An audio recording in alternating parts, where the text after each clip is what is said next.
les bas de plafond. Bienvenue sur la petite chronique de Spyro le Dragon. Aujourd'hui, on va tester une nouvelle tablette de chez Honda. Ça faisait presque un an qu'on n'en avait pas testé, et avec l'arrivée de Windows 10, de plus en plus de tablettes chinoises choisissent l'option Dual Boot, avec d'un côté Windows 10 et de l'autre Android. C'est exactement ce qu'a fait cette tablette, et aujourd'hui donc on s'apprête à tester cette tablette et à voir ce qu'elle donne. En tout cas sur le papier, elle est plutôt prometteuse compte tenu de son prix. Il s'agit de la V919R DualOS. C'est une tablette qui est passée assez inaperçue parce qu'il y a eu beaucoup de tablettes qui étaient compatibles 4G ou 3G chez Honda. Celle-ci est uniquement Wi-Fi, mais vu son prix, on peut comprendre cette petite absence. C'est une tablette que je trouve très intéressante, d'autant plus que la plupart des gens n'ont pas réellement besoin d'une tablette avec une connexion 4G, vu qu'il faut une carte SIM et que ça coûte cher. Voilà, donc c'est une bonne petite tablette qui m'a été envoyée par TinyDeal et que nous allons tester tout de suite. C'est parti! Et s'il y a bien une chose sur laquelle Honda ne va pas nous bluffer, c'est bien sûr l'emballage, parce que franchement, comme toujours, c'est appelien, mais à un point que ça en devient presque embarrassant, quoi. J'ai l'impression d'avoir un iPad Air. C'est même marqué Air. Bon, alors je sais que le produit s'appelle comme ça, et que en fait chez Honda ça veut dire on a le même écran à l'intérieur que sur l'iPad Air. Oui, d'accord, c'est une dalle LG, effectivement c'est exactement la même que sur l'iPad Air, mais bon. Moi, j'y vois surtout une tentative un peu désespérée de grappiller un petit peu de l'intérêt que les gens ont vis-à-vis des produits Apple. C'est dommage parce que ce produit, il a une personnalité bien forte, mais on la voit pas sur l'emballage. Là, franchement, sur l'emballage, on a l'impression d'avoir un iPad. À part que les bordures, normalement sur l'iPad, font tout le tour et que là, on voit bien sur la photo que c'est pas le cas.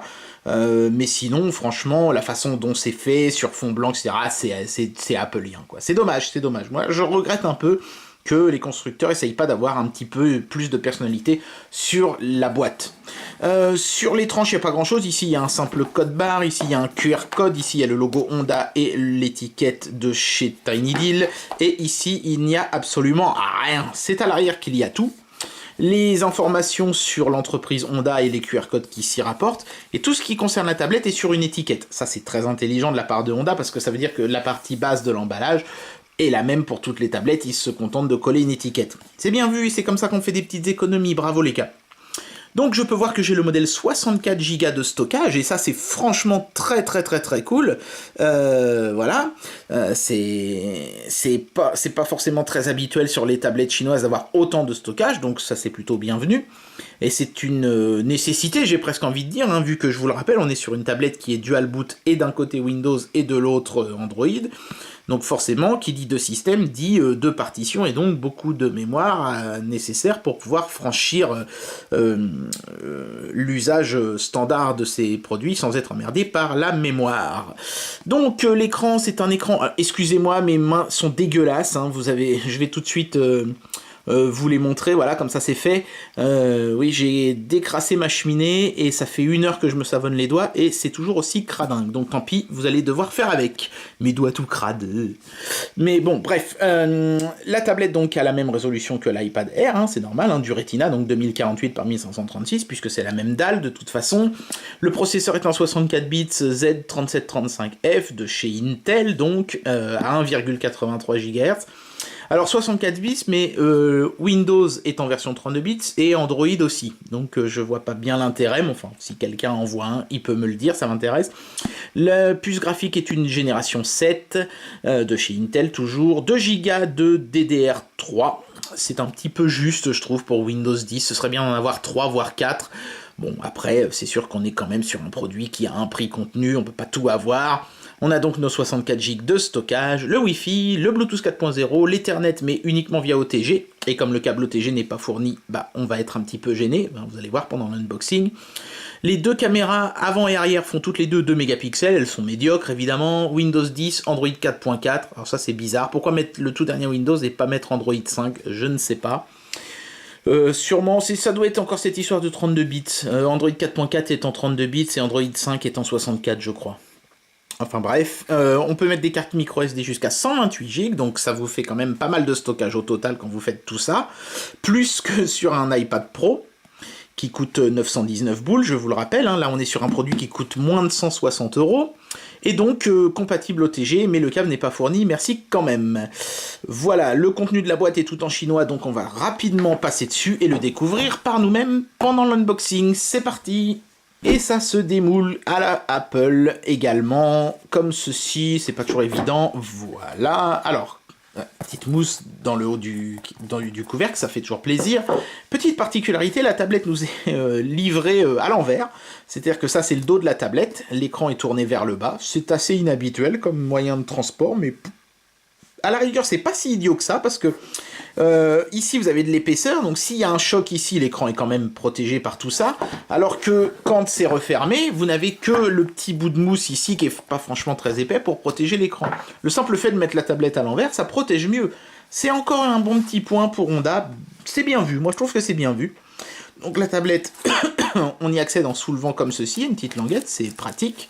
On va la mettre sur le côté, et on va continuer à regarder le contenu de l'emballage. Donc on a de la dock, tout en chinois, donc je vais rapidement passer dessus, ça sert à rien, on peut pas la comprendre. Quelques photos d'écran qui pourront peut-être éventuellement vous guider quand même. Et puis la carte de garantie, la Warranty Certification. Oui, bah pourquoi pas, moi j'aurais mis un C là, mais enfin bon après tout, hein, chacun est libre de faire ce qu'il veut. Hein. Ici, il y a encore une portion qui se soulève, et on a, tiens, il a réussi à sortir du plastique, je sais pas comment il a fait, on a un petit adaptateur, c'est toujours le même chez Honda, hein, un petit adaptateur de 2 ampères. Voilà, vous pouvez voir, c'est marqué ici, au-dessus de la crasse sur mes doigts, et vous allez le voir en gros plan plein de fois. Hein. Donc voilà, qu'est-ce que je peux vous dire là-dessus? C'est toujours le même, hein, j'ai eu plusieurs tablettes Honda, et les chargeurs n'ont jamais eu de problème particulier, donc ma foi c'est plutôt agréable comme sensation de se dire que voilà, quoi, Honda ne change pas une recette qui gagne, c'est bien. Ce chargeur, il est bien. Alors, TinyDeal vous fournira l'adaptateur pour avoir la prise française. Hein. Moi, je l'ai pas remis dans la boîte. Mais il sera bien là, hein, n'ayez pas peur. Et puis, vous avez donc le câble, évidemment, hein, micro USB blanc. C'est curieux, alors que le chargeur, lui, est noir. Mais enfin bon, pourquoi pas. Il n'est pas logoté, mais il est de très bonne qualité, avec le manchon en caoutchouc. Donc d'une longueur plutôt faible, mais enfin bon, après, voilà quoi. Ça suffira de toute façon pour recharger une tablette. Et c'est tout. Il n'y a pas de câble OTG, comme je vous le disais tout à l'heure, et ça c'est franchement dommage. Sur une tablette Windows, pour moi, c'est indispensable. Là, on ne l'a pas, donc si je veux brancher une souris ou un truc comme ça, je l'ai dans le cul. Je serais obligé de le faire en Bluetooth, ou alors d'aller acheter un câble OTG séparément. Donc ça, c'est peut-être quand même un petit truc, messieurs de chez Honda. La prochaine fois, pensez à mettre un petit câble OTG, c'est pas ça qui vous coûtera cher et ça fera plaisir aux clients. Bien, maintenant focus sur la tablette en elle-même, évidemment, on va la sortir de son petit plastique. Et voilà. Oh, comme c'est beau! Regardez-moi ça. Alors franchement, je vais la tenir comme ça pour qu'on la voit en entier. Franchement, je dois dire que Honda m'a agréablement surpris parce que ça y est, regardez, coucou, on me voit bien.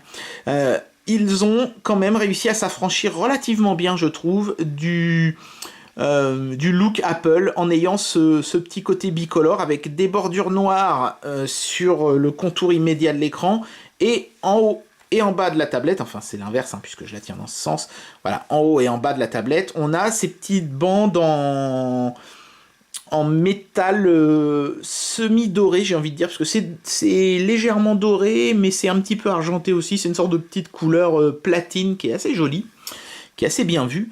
Couleur platine qu'on retrouve aussi à l'arrière de la tablette, d'ailleurs, hein, qui est composée de 2 matériaux, des bandes de plastique dans le haut et dans le bas, hein, qui abritent les antennes, j'imagine que c'est pour ça qu'elles sont en plastique, et le reste de la tablette est entièrement en aluminium. Alors, faisons rapidement le tour du propriétaire. Ici, on voit le capteur photo de 2 mégapixels, ce qu'on ne voit pas, ce sont les capteurs de proximité ou de luminosité, tout simplement parce qu'il n'y en a pas. Bon, proximité, c'est normal sur une tablette, luminosité, ça aurait été quand même sympa, parce que du coup, bah, la luminosité de la tablette est constante. Dans le bas, on a juste le bouton accueil Windows, qui fonctionne aussi comme un bouton accueil sous Android, d'ailleurs. Et puis c'est tout. Sur la face avant, il n'y a pas grand-chose à dire, c'est évidemment presque entièrement occupé par l'écran. Sur la tranche droite, j'ai le bouton Power, le bouton Volume plus moins, Et ici, j'ai une petite trappe qu'on distingue aussi d'ailleurs à l'arrière légèrement, petite trappe en plastique qui s'ouvre, toc, et derrière, il y a une petite fente pour mettre la micro SD, qui peut donc aller jusqu'à 128 Go. Pas d'emplacement SIM, on sent bien qu'il était prévu à la base mais qu'ils l'ont pas mis. Il y a très certainement des tablettes avec la même coque qui ont une connectivité 3G/4G, mais ce n'est pas le cas de celle-ci. Le capteur arrière a beau être plus gros qu'à l'avant, c'est le même capteur de 2 mégapixels qui fait pas des photos extraordinaires. Sur la tranche inférieure, on peut voir le haut-parleur ici. Les petites vis qui permettront de facilement démonter le produit si vous avez un problème avec, même si je vous le déconseille parce qu'on fout vite des poussières et des saloperies derrière l'écran en faisant ça. Sur l'autre tranche, il n'y a absolument rien, et c'est sur le dessus qu'il y a le plus de choses, puisqu'on a un micro, attendez, je vais le mettre à l'endroit, ça va être mieux, voilà, un micro, donc ça c'est pour pouvoir faire du Google Now ou des choses comme ça, pouvoir enregistrer ce que vous dites, une prise micro HDMI, ça fait toujours plaisir quand on a besoin de brancher ce genre de gadget sur un téléviseur, on n'est pas obligé de le faire en sans fil, on peut le faire avec un câble, c'est toujours plus fiable. Le micro USB pour se connecter à un ordinateur et recharger la batterie bien sûr, et la prise jack 3.5 pour brancher un casque. Tous les connecteurs se trouvent sur le dessus. Dommage que le connecteur micro USB soit complètement décalé sur le côté, parce que du coup, on ne peut pas mettre la tablette sur un socle de recharge. C'est un petit peu dommage. Voilà pour l'ensemble de la tablette. Il y a un film protège-écran de préinstallé. Je ne sais pas si je vais réussir si vous allez réussir à en distinguer les bords. Sur l'écran, c'est pas évident, peut-être que vous allez le voir. Et puis à l'arrière, il y a un petit film de protection, hop, que je vais enlever, parce que c'est pas très joli. Voilà, comme ça vous voyez bien la tablette dans sa gloire et sa magnificence, n'est-ce pas? Les écritures indiquent qu'on a bien le modèle 64 Go, c'est marqué en gros dessus, tout le reste est en chinois, donc je n'y comprends pas grand-chose. Pour ceux qui veulent flasher des ROM, on vous demande souvent quelle est la version de votre tablette. C'est marqué après le deuxième V. Ici, vous avez V, c'est pour la version 919 de la tablette, donc ici, vous avez V7. Vous avez donc une tablette en version 7, donc faites attention si vous flashez les ROM, c'est là qu'il faut regarder. On va enlever ces autocollants I2, là, du ROHS aussi, hop là, et le Made in China, tout ça, ça s'en va, rassurez-vous, ce sont de bêtes autocollants qu'on peut retirer très facilement, et en plus ça laisse même pas de traces, ça c'est plutôt sympa. Bien, alors comme c'est plus facile pour moi, parce que j'ai déjà des logiciels tout prêts pour le faire, je vais essentiellement tester cette tablette sous Android, mais on ira jeter un petit coup d'œil bien sûr à Windows 10 après coup. Donc on va commencer tout de suite, hop, par regarder un petit peu ce que donne l'écran, et forcément c'est du Retina, donc c'est du très bon, c'est du très joli. On a toujours ce système, ce petit launcher là de chez Honda, qui est intéressant, mais qui est un petit peu, encore une fois, trop appelien à mon goût. Notamment, il n'y a pas de tiroir d'application.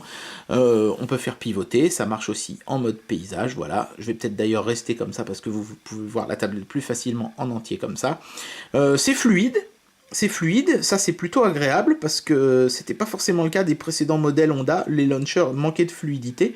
Là, on a plus problème, même en mettant, vous voyez, le fond animé, là je l'ai mis en 60 fps, et malgré ça, il n'y a pas vraiment énormément de ralentissement, c'est globalement une très bonne expérience. Franchement, à ce niveau-là, rien à dire.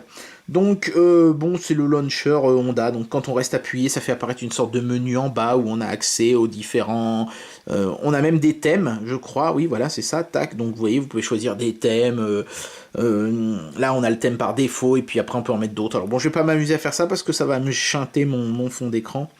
Comme vous pouvez vous en rendre compte, on a une barre de boutons virtuels en bas, mais le bouton accueil fonctionnera aussi, je sais pas si je peux vous montrer sur le launcher, oui voilà, quand j'appuie sur le bouton accueil, vous voyez le bouton sensitif Windows en bas, hop, ça me ramène à la page d'accueil. Donc ça fonctionne aussi.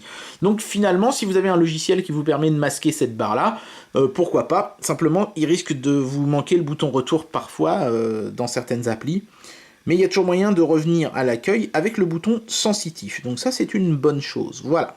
Donc on va pas s'attarder plus que ça sur le launcher, et on va lancer un petit Geekbench. Allons-y. Bien voilà, alors là je viens de lancer le benchmark, il est en train de s'exécuter, mais pendant que ça s'exécute, je peux vous dire un mot sur l'écran, c'est qu'il est vraiment super. On voit bien que c'est l'écran des tablettes iPad Air 1, parce qu'on a un très très bon rendu des couleurs. Le blanc est vraiment nickel, alors malheureusement je pense pas que le caméscope rende justice à l'équilibre des couleurs de cet écran, mais faites-moi confiance, on est vraiment sur un écran qui a une belle neutralité des couleurs. Le blanc notamment ne tire ni sur le bleu ni sur le jaune, on a un blanc vraiment blanc quoi. Vraiment neutre et c'est très très agréable à l'œil. Au niveau du contraste, c'est pas trop mal. Là où j'émettrais plutôt une petite critique, ce serait au niveau de la luminosité, parce qu'elle est pas extraordinaire. Je pense qu'elle est moins bonne que sur un iPad, franchement. Ça monte pas ultra haut et en extérieur, c'est une tablette qui risque d'être compliquée à utiliser, d'autant plus que on voit énormément, même les reflets dedans, comme vous pouvez le constater à l'heure actuelle. Voilà. Et le temps que je fasse mon petit speech, on a les résultats qui s'affichent. 791 en single core, c'est un bon score, ça se casse pas des briques non plus, mais enfin c'est pas mal. Et 2028 en multicore. Bon, clairement, Intel n'est pas encore le constructeur le plus balèze pour ses tablettes et ses smartphones, mais bon, on s'en rapproche quand même. On est quand même pas trop mal. Comme vous pouvez le constater, le processeur culmine à 1,83 GHz. Prochainement, je devrais pouvoir vous montrer une tablette, j'espère. Hein. Je suis encore en pourparlers un petit peu avec mes différents partenaires pour ça, mais je devrais pouvoir vous montrer une tablette qui a le tout dernier Intel à 2,2 GHz avec 4 Go de RAM, etc. Donc j'attends un petit peu de voir ce que les différents partenaires pourront me fournir, et puis j'essaierai de vous faire un petit test. Mais pour le moment, on est sur quelque chose qu'on avait l'habitude de voir sur les autres produits Intel, donc pas de mauvaise ni de bonne surprise. Alors pour ceux que ça intéresse, hein, en single core, voilà, 791, ça nous amène à une puissance qui est entre le Nexus 5 et le Moto X. Donc c'est pas extraordinaire, mais c'est surtout le multicore hein, qui nous intéresse. Voilà, donc 2028, c'est entre le Nexus 5 et le Galaxy S4. Donc c'est pas si mal, hein, je veux dire. Enfin, ce sont des périphériques qui ont 2 ans aussi. Hein. Donc clairement, vous allez pouvoir jouer sur cet appareil, mais il faudra pas non plus, en particulier sous Windows, lancer des très très gros jeux. Mais tout ça, on va le voir dans un instant. Voilà, donc sans vraiment une grande surprise, on découvre que la boussole n'est pas fonctionnelle sur cette tablette. En même temps, c'est assez rare, hein, les tablettes qui sont équipées de ce genre de capteur. Je ne suis même pas sûr qu'il y ait un GPS, à vrai dire. Et pour ça, le seul moyen de le savoir, c'est de tester. Voilà, donc ici, j'ai lancé le système GPS. Hein, vous pouvez voir que l'icône de géolocalisation s'est allumée. Mais de toute évidence, il n'y a pas de puce GPS dans l'appareil, puisque je n'ai absolument aucune activité qui s'affiche dans le bas ici.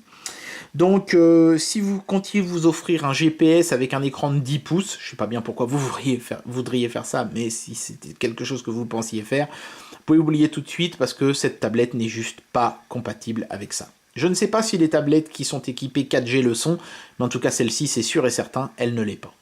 Voilà, alors évidemment, sur ce genre de tablette qui frôle les 10 pouces, la lecture des bandes dessinées est un plaisir absolument énorme.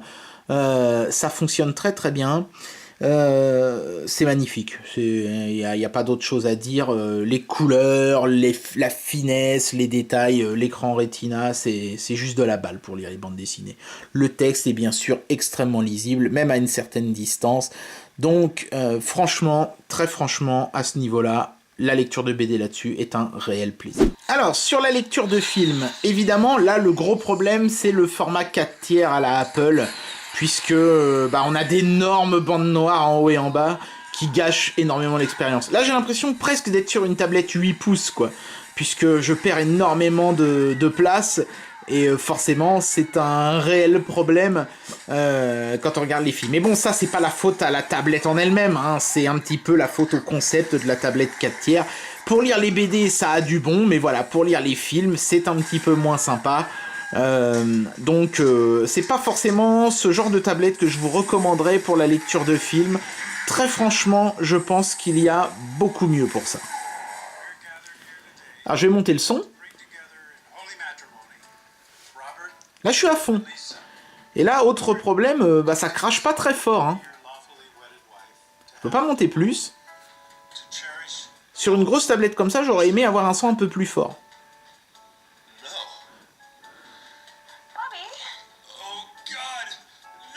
Bon, par contre, ça sature pas, mais j'ai envie de dire encore heureux, hein, vu que bah, c'est pas très fort. Bon, alors concernant les jeux, hein, on va commencer avec un tout petit jeu, un Beans Quest, qui nécessite d'utiliser l'écran de chaque côté comme ça. Bon, comme toujours, hein, les tablettes, notamment sur les jeux tactiles qui ont des contrôles comme ça on-screen, faut s'y faire, hein, parce que forcément le gabarit de la tablette n'a rien à voir avec celui d'un smartphone. Mais bon, c'est quelque chose auquel on s'habitue assez vite. Je pense que faudrait pas que ce soit plus grand par contre. Hein. Je pense que les gens qui ont acheté l'iPad Pro vont pas tarder à s'en rendre compte de ça d'ailleurs. Mais par contre, au niveau fluidité, évidemment, sur un petit jeu comme ça, il n'y a aucun problème. C'est très agréable. Voilà, donc Monument Valley, lui, ne pose pas de réels problèmes non plus à la tablette. Hein, c'est parfaitement fluide, il n'y a aucun souci. Et il n'y a pas de glitch graphique non plus. Donc, vous voyez, hein, l'ombre de Hilda, le personnage du jeu, est bien ronde comme il faut. Donc, c'est parfait. À ce niveau-là, aucun souci à déplorer non plus. Et si vous n'avez pas encore acheté ce jeu-là, je me demande ce que vous attendez, parce que c'est vraiment un super jeu. Allez, on va mettre un pied dans la 3D avec Air Attack HD, qui est un jeu de vaisseau tactile. C'est pas mon préféré d'ailleurs. Je préfère... comment ça s'appelle hop, voilà. Augmenter la puissance du canon. Je préfère... comment il s'appelle l'autre ah, j'ai oublié. Skyforce, voilà. Mais le problème de Skyforce, c'est que c'est un petit peu un pay to win, un petit peu beaucoup même. La progression dans le jeu est super lente et il faut payer pour accélérer sa progression dans le jeu. C'est le genre de truc qui m'agace un petit peu. Au moins ce jeu-là a le mérite d'être... on l'achète une fois et puis c'est tout, quoi. Et ça, franchement, c'est quelque chose que j'apprécie. Voilà, donc vous pouvez voir qu'il n'y a aucun problème de fluidité, même quand je fais scroller l'écran dans un sens ou dans l'autre, tout est parfaitement fluide. Allez, on va continuer avec Riptide GP2, et je pense que ça ira pour les jeux, on lancera un petit ému après. Donc c'est un jeu qui est très demandeur en puissance, et là je peux constater que la fluidité est vraiment remarquable. Hein. Putain la vache, c'est du 60 FPS là. Il n'y a aucun à-coup. Très sympa.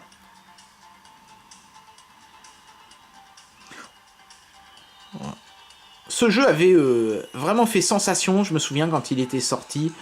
C'est vrai qu'aujourd'hui, on a un petit peu pris l'habitude, mais le coup des éclaboussures sur l'écran et tout, c'était quand même franchement pas mal. Allez, vous pouvez les voir déjà un petit peu là. Hop, tac, voilà. On peut faire des figures, mais à chaque fois que j'en tente une, je me pète la gueule, donc je vais vous épargner ce fail. Et voilà, vous pouvez voir que les performances 3D de cette petite puce Intel... allez, on va s'en faire une de figure, tant pis. Yeah, vas-y, ouais. Oh, je ne me suis pas pété la gueule en plus, super. Ce petit chipset 3D de chez Intel s'en sort franchement bien. J'ai même envie de dire que la puce graphique s'en sort mieux que la puce, que le CPU tout court. Donc c'est étonnant de la part d'Intel, on les attendrait plutôt sur la puce de calcul que sur la puce graphique. Mais là, franchement, force est de reconnaître que la puce graphique donne de très bons résultats. Voilà, donc sans surprise, je vous fais le test des émulateurs avec toujours le même émulateur PPSSPP et toujours le même jeu Tomb Raider Anniversary. Là, j'ai laissé les réglages par défaut, je l'ai pas mis à fond, parce que je pense que de toute façon, c'est ce que je vais faire à partir de maintenant. Mais c'est fluide, hein, pour le moment, je dois dire que je suis épaté. C'est bizarre parce qu'on a par moment l'impression que le processeur est pas puissant, notamment quand on lance un Geekbench, mais à l'exécution en revanche, force est de reconnaître que ça marche plutôt pas mal. Hein. Alors bon, faut pas parler trop vite non plus. Vous voyez, in-game, c'est quand même moins rapide, mais enfin on a quand même de la fluidité. C'est bon, il y a des moments où ça rame. Je sais pas pourquoi ce passage sur le mur il rame toujours énormément. Mais tant mieux, hein. Ça me fait un bon test. Mais voilà quoi, c'est bon, c'est dans la moyenne de ce qu'on a l'habitude de voir sur le matos chinois, hein, j'ai envie de dire. Hein. Intel ne fait ni moins bien ni pire, mais plutôt pareil globalement. Il y a des moments où on a l'impression que la puce s'en sort super bien, mais c'est éphémère et ensuite ça ramouille pas mal. Peut-être à cause aussi du fait qu'on a que 2 Go de RAM et que une fois qu'elle est pleine, bah forcément, tout va moins vite. Voilà, donc avant de se lancer à l'assaut de Windows 10, un premier petit bilan, j'ai envie de dire, de cette tablette sous Android. On est sur de l'Android 4.4, avec les avantages et les inconvénients du 4.4. C'est un petit peu dommage qu'on soit pas sur du 5.0 d'ailleurs. On nous met du Windows 10, c'est très bien, mais pourquoi ne pas mettre la dernière version d'Android, ou au moins, bon, je demande pas la 6.0 Marshmallow, mais j'aurais bien apprécié avoir la 5.1, quoi. C'est un petit peu dommage d'être comme ça, un petit peu ralenti. D'autant plus que si vous essayez de flasher cette tablette avec une version plus récente d'Android, il faudra réinstaller Windows derrière, parce que le flashage formate les 2 partitions, celle d'Android et celle de Windows. Donc attention, pensez bien avoir un ISO de Windows 10, vous pouvez le télécharger légalement sur le site de Microsoft d'ailleurs, hein, je précise, mais pensez bien à en avoir un sous le coude, ainsi qu'un câble OTG et une clé USB avec l'ISO dessus pour pouvoir réinstaller votre Windows 10, sinon vous risquez d'être dans la merde. Voilà. Donc dommage qu'il n'y ait pas eu un Android 5.0, mais enfin, ou 5.1, mais néanmoins, on est quand même sur une tablette qui a des performances solides, pas extraordinaires non plus, mais suffisantes pour quand même bien s'amuser avec tous les jeux du Play Store. Je pense que vous n'aurez pas de gros soucis. Pour l'émulation, il y a certainement mieux. Vaut mieux partir, je pense, sur une Mi Pad avec un Tegra K1 que sur ce genre de tablette.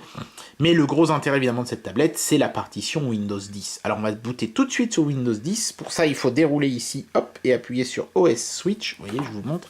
Tac, OS Switch. Boum, c'est parti. Bien, voilà, alors le temps de boot est relativement court, hein, pour une petite tablette comme ça, je m'attendais à ce que ce soit plus long, mais ça démarre plutôt vite, Windows 10, et vous êtes en mode tablette, ici, vous êtes accueilli en mode tablette, ce qui est plutôt sympathique.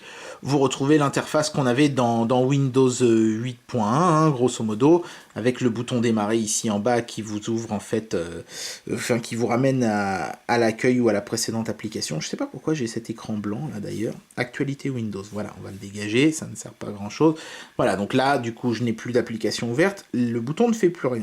Donc si je lance une appli, n'importe laquelle, hein, tiens, on peut prendre Microsoft Edge, voilà, le nouveau navigateur de Microsoft, voilà, avec la page Google, formidable. Si j'appuie ici sur le bouton accueil, bah, ça me ramène à ce bouton-là. En fait, ce bouton se comporte comme celui-ci et me ramène à l'accueil. Donc là, on est vraiment sur une interface de type tablette. Le multitâche, on y accède avec ce bouton-ci, tac, et bon, bah, c'est vraiment du Windows 10 tout à fait standard, hein, il n'y a pas de choses particulières. Alors, le surf est très agréable, hein, avec Microsoft Edge, bien sûr, et évidemment, on sent tout de suite qu'on est sur un vrai OS complet, et pas juste sur un OS standard, même quand on est en mode tablette, hein, puisque dès qu'on va lancer un programme un petit peu inhabituel, ça va nous remettre en mode bureau. Voilà. Donc, ce que je vais faire, je vais vous montrer le mode bureau tout de suite, et puis ensuite, on essaiera peut-être de lancer 1 ou 2 programmes sur ce Windows. Voilà, donc pour vous montrer le mode bureau, je vais mettre la tablette en paysage. D'ailleurs, vous voyez que, hop, ça fait la rotation tout seul. Donc il suffit d'appuyer en fait sur le bouton des notifications qui se trouve ici à droite. Tac, ça ouvre ce volet sur le côté. Alors notez que vous pouvez aussi faire ce geste comme ça. Ah merde, pardon, j'ai appuyé sur le bouton accueil, excusez-moi. Vous pouvez faire ce geste comme ça depuis le bord de l'écran, hop. Mais je trouve que c'est plus naturel d'appuyer en bas, parce que, bon, vous voyez, ça fonctionne, hein, tac, on peut ouvrir le truc, mais j'ai du mal à le refermer, moi, je me demande, il faut tout simplement appuyer à côté. C'est pas logique, je trouve que si on fait un geste pour ouvrir le truc, on devrait faire le geste opposé pour le fermer. Non, il faut appuyer à côté, bon. Il y a des petites choses comme ça dans Windows qui sont un peu contrariantes. Mais là, vous voyez, je suis en mode tablette, c'est marqué, hein, ici en petit, et si j'appuie dessus, ça le désactive, et je passe en mode complet. Donc là, vous n'avez pas remarqué grand-chose, hein, puisqu'il y avait un programme d'ouvert, mais si vous regardez ici en bas dans la barre des tâches, j'ai maintenant des raccourcis qui sont apparus, le fameux Cortana qui est apparu lui aussi ici, et je peux fermer, et là je me retrouve sur un bureau, un vrai bureau, avec mes icônes, ce PC, corbeille, etc. Donc je peux en ouvrir une, hein. Voilà, donc là j'ai ouvert l'icône, la fenêtre ce PC, et je peux déplacer la fenêtre sur le bureau, et vous voyez que la fluidité est plutôt bonne, hein, malgré le fait que je sois sur une tablette tactile. Il n'y a pas vraiment de problème à déplorer.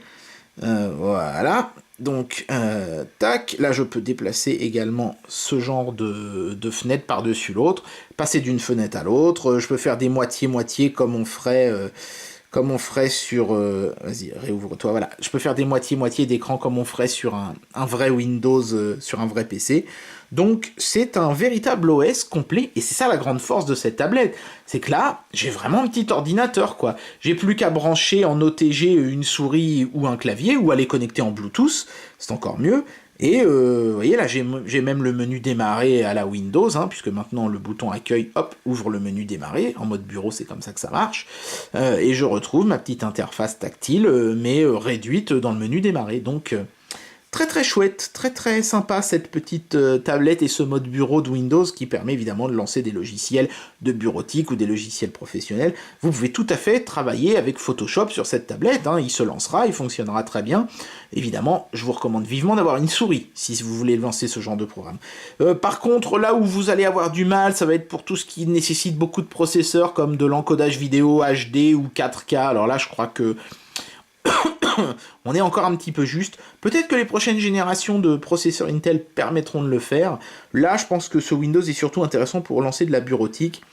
Je vois qu'il y a des applications préinstallées, c'est des applications mobiles certainement, mais je vais quand même essayer de les lancer, on va voir ce que ça donne. On va prendre un document vierge.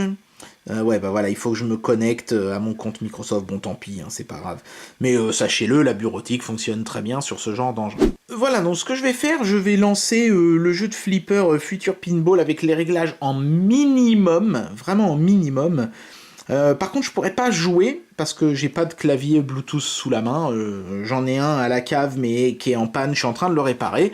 Ça devrait être fini dans quelques jours. Mais là, en l'occurrence, bah, c'est pas encore le cas et du coup, je ne peux pas m'en servir. Donc, du coup, il va falloir simplement regarder. Soyez très vigilants parce que quand je vais appuyer sur Playtable, elle va se charger. Vous n'aurez que quelques secondes pour juger de la fluidité parce qu'après, bah, ça s'immobilise et on ne voit plus rien. Voilà, mais ça devrait quand même être intéressant. Donc là j'ai mis la résolution minimum, c'est-à-dire c'est du VGA, et les détails aussi sont au minimum, et je n'ai pas activé l'anti-aliasing. Donc allons-y, j'appuie sur Playtable, et voyons ce que ça donne. Alors déjà ça se lance pas en plein écran, ça c'est emmerdant, je sais pas pourquoi. Peut-être parce que c'est une tablette qui est supposée être verticale, et que du coup il a du mal, mais enfin c'est pas grave. Voilà, vous avez pu juger de la fluidité. Comme vous pouvez le voir, hein, ça rame pas mal. Hein. On était à quoi 10 frames secondes grand max. Peut-être 15 dans le meilleur des cas. Mais voilà. Donc clairement, c'est pas une tablette pour le gaming Windows. On pourra lancer des petits jeux, on pourra lancer des émulateurs sans problème. Je vais peut-être vous en montrer un si j'ai le temps et si j'en trouve un intéressant à vous montrer. Mais pour tout ce qui est gaming 3D, si vous vouliez jouer à Half-Life 2 là-dessus, ça risque d'être trop short. C'est même pas que ça risque, c'est à peu près sûr. Donc c'est pour ça que clairement, dans l'esprit je pense du constructeur, Android était là pour le fun, vous avez vu, hein, ça marche pas trop mal, et Windows était plutôt là pour la portion travail, productivité, etc. C'est plutôt un concept intéressant, je dois dire. Pourquoi pas? Pourquoi pas? C'est pas quelque chose forcément que je trouve ultra pertinent moi, mais bon, j'imagine que ça conviendra pas mal d'utilisateurs. Bien alors, que je vous explique un petit peu le setup, tant pis, hein, je vais perdre plein de vie, mais c'est pas grave, que je vous explique un petit peu le setup. J'ai lancé l'émulateur Vectrex ParaJVE pour Windows, qui est le meilleur émulateur Vectrex disponible à l'heure actuelle sur le marché, que ce soit sur iOS, sur Android, il n'en existe pas de meilleur que celui-là, et celui-là n'est disponible que sur Windows, c'est pour ça que je l'ai choisi. Deuxième chose, c'est un émulateur qui n'a l'air de rien, parce qu'on pourrait se dire, bah, émuler le Vectrex c'est fastoche, c'est pas très pertinent, machin. Détrompez-vous, car le Vectrex est vectoriel, nécessite donc pas mal de calculs, et en plus de ça, il y a tout un tas d'effets graphiques très chiadés dans ParaJVE, dans l'émulateur de Vectrex, qui font que ça pompe pas mal de ressources. Et en plus, c'est codé en Java, qui n'est pas forcément le meilleur logiciel du monde pour coder les émulateurs. Donc c'est un émulateur qui a besoin de beaucoup de ressources. Voilà, c'est pour ça que je l'ai choisi. Je l'ai aussi choisi parce que c'est un émulateur qui fonctionne en écran vertical. Comme la tablette a un écran vertical, ça me paraissait une bonne idée. Et en prime, J'ai modé mon vieil iCade, hein, que vous pouvez le voir, voilà, je vous fais un petit scrolling. Donc j'ai modé mon vieil iCade qui théoriquement ne fonctionne qu'avec les iPads. Je l'ai entièrement modifié à l'intérieur, en fait j'ai complètement changé l'électronique, ce qui fait que maintenant il est détecté comme un clavier Bluetooth. Donc comme c'est un vulgaire clavier, il suffit de mapper les touches de l'émulateur comme on veut. Et ça marche, voilà. Donc en fait, sur la boule, j'ai mis les touches au bas gauche droite d'un clavier. Et puis ici, j'ai mis des lettres, je me souviens plus lesquelles. Je crois que j'ai mis A, Z, E, R et puis Q, S, D, F, un truc comme ça. Enfin, je me suis vraiment pas compliqué la vie. J'ai quand même réussi à connecter la LED. Vous pouvez voir que ça clignote ici. La LED du clavier pour vous savez, l'appairage Bluetooth, j'ai réussi à la relier au monnayeur. Donc, je suis assez fier de mon petit mode quand même. C'est pour ça que j'avais envie aussi un petit peu de vous le montrer. Mais évidemment, le plus intéressant, c'est de voir comment s'en sort l'émulateur de Vectrex sur cette tablette. Donc, je vais zoomer sur l'écran, essayer de cadrer le mieux possible. Et je vais jouer pour vous. C'est parti! J'ai l'impression qu'il y a un très léger délai, mais ça doit être parce que j'ai activé tous les effets visuels de l'émulateur et je les ai tous mis à fond. Donc, faudra pas forcément faire ça si vous voulez jouer avec une rapidité extrême. Mais ouais, sinon, putain, c'est vraiment cool, hein. Pouvoir jouer à tous les émulateurs du marché, parce que franchement, sur Windows, ils existent tous, hein. Je veux dire, même le Vectrex, qui n'est pas une console très connue, a un superbe émulateur sur Windows, fait que finalement, même si Windows sur ce genre de tablette est plutôt prévu de base pour bosser, eh ben vous pouvez quand même vous amuser et lancer des petits jeux sur ce Windows. Bien, il est temps d'apporter une conclusion à cette vidéo et de vous dire ce que je pense de cette tablette. Très franchement, hein, cette tablette, pour le prix auquel elle est vendue, vu les performances qu'elle offre, vu le niveau de finition, ça j'en ai peut-être pas forcément très bien parlé, mais tous les plastiques sont nickel. L'arrière de la tablette est entièrement en aluminium, hein, à l'exception des deux bandes en haut et en bas, et de la petite trappe ici, mais sinon c'est de l'alu partout, c'est du verre sur le dessus. En plus, la tablette est pas très lourde, je suis assez étonné par ça aussi. Je trouve que Honda a vraiment bien travaillé sur le global. La tablette chauffe pas modérément, c'est étonnant, c'est qu'elle reste plutôt froide à l'arrière et que c'est plutôt sur le côté avant ici, un petit peu dans cette zone-là, que ça chauffe un poil. Je pense que la carte mère doit être logée comme ça le long du côté droit de l'écran et tout le reste doit être occupé par la batterie. En général, c'est comme ça qu'ils font. Mais franchement, au niveau global, sur le long terme, je pense que c'est une tablette qui peut vraiment faire la blague et pour s'amuser et pour travailler. Moi, en tout cas, j'apprécie beaucoup cette tablette. J'aime beaucoup son petit design, pour une fois pas trop appelien. Je trouve que Honda a bien travaillé et sur le design et sur les finitions. Il y a pas ça ne craque pas, il n'y a pas de jour, il n'y a pas de choses comme ça. Donc, il y a eu des progrès de fait sur les finitions, il y a eu des progrès de fait sur l'intégration logicielle, et même si je regrette encore, par exemple, qu'il y ait ce fameux launcher pas terrible sur Android, je dois bien reconnaître que, avec d'un côté un Windows 10 qui sera vraiment top pour bosser et pour lancer des petits jeux, et de l'autre Android qui permettra de se faire davantage plaisir en lançant des jeux un petit peu plus sophistiqués, on a là une tablette qui est aboutie à tous les niveaux. Et à un prix vraiment très bas. Cette tablette, je sais plus combien elle coûte, mais on est aux alentours de 150 €.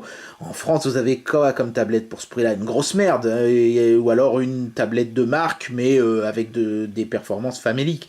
Là, on a de la performance, on a un système d'exploitation qui permet d'en faire beaucoup d'un côté et de bien s'amuser de l'autre. Bon, pour moi, ce produit ne souffre pas de réels défauts. Si vraiment je devais faire un reproche à Honda, ce serait de ne pas avoir mis le câble OTG. Je trouve que c'est quand même dommage d'avoir une tablette Windows et de ne pas pouvoir brancher de clavier ou de souris filaire et d'être obligé de tout faire par Bluetooth. Alors c'est vrai qu'aujourd'hui, le Bluetooth c'est pas mal généralisé. Néanmoins, qu'est-ce que ça coûtait au constructeur de nous balancer un petit câble OTG? 1,50 € grand maximum, et on aurait eu un produit vraiment très très complet. Bon, pas de quoi retirer une étoile, donc en dépit de ces petites petites choses qui m'ont un petit peu frustré. J'ai vraiment envie de mettre à cette tablette la note parfaite de 5 étoiles. J'arrive pas à voir de défaut qui soit vraiment rédhibitoire. Alors oui, la caméra est à chier, mais enfin voilà, on est sur une tablette, on est beaucoup moins souvent en train de faire des photos avec une tablette qu'avec un appareil photo numérique, donc est-ce que c'est quelque chose qui mérite de perdre une étoile? Encore une fois, je ne pense pas. Concernant l'autonomie, c'est quelque chose que j'ai pas abordé, elle est excellente, bien meilleure que toutes les tablettes Honda que j'avais pu avoir jusqu'à présent, mais là je pense que c'est le fait qu'on est sur des processeurs plus sérieux de chez Intel et non plus sur du Allwinner qui avait forcément une gestion de l'autonomie de la batterie un petit peu à chier. Là on est sur quand même du matos sérieux, éprouvé, qui a fait ses preuves, et ça se ressent à tous les usages. Excellente tablette que je ne peux que vous recommander vivement, sauf si vous avez besoin d'une connectivité 4G, dans ce cas-là, il y en aura d'autres qui seront plus intéressantes. Si vous avez un petit peu plus d'argent, si vous êtes prêt à dépasser légèrement les 200 €, prochainement j'essaierai de vous tester des tablettes un petit peu plus sophistiquées, pardon, qui devraient peut-être permettre de lancer des jeux Windows un petit peu plus gourmands que là, parce que là ça marche clairement pas bien, mais en attendant, si c'est pas ça qui vous intéresse, le core gaming Windows, vous pouvez foncer sur cette tablette les yeux fermés, elle est excellente. Et bien voilà, c'était le test de la Honda V919R DualOS, bonjour les noms rallonges, de chez Honda, donc envoyé par TinyD, que je remercie à nouveau chaleureusement. Alors qu'est-ce que j'ai pensé de cette tablette? Eh ben, c'est une bonne tablette dans le sens où le fait d'avoir un OS d'un côté plutôt pro et de l'autre un OS plutôt, on va dire, ludique, permet vraiment d'avoir énormément d'usages, et puis rien ne vous empêche de faire des petits jeux sur Windows et de bosser sur Android, hein, c'est tout à fait multi-usage. Le gros avantage évidemment de Windows, c'est l'immense librairie de logiciels disponibles. Vous pouvez même faire du Photoshop sur cette tablette si vous vous en sentez le courage. Attention néanmoins, dans ce cas-là, souris vivement recommandée. Voilà, le seul gros reproche que je ferais à Honda, c'est de ne pas nous avoir mis le câble OTG, parce que franchement, pour Windows, bah, c'est un peu handicapant de ne pas avoir de prise USB.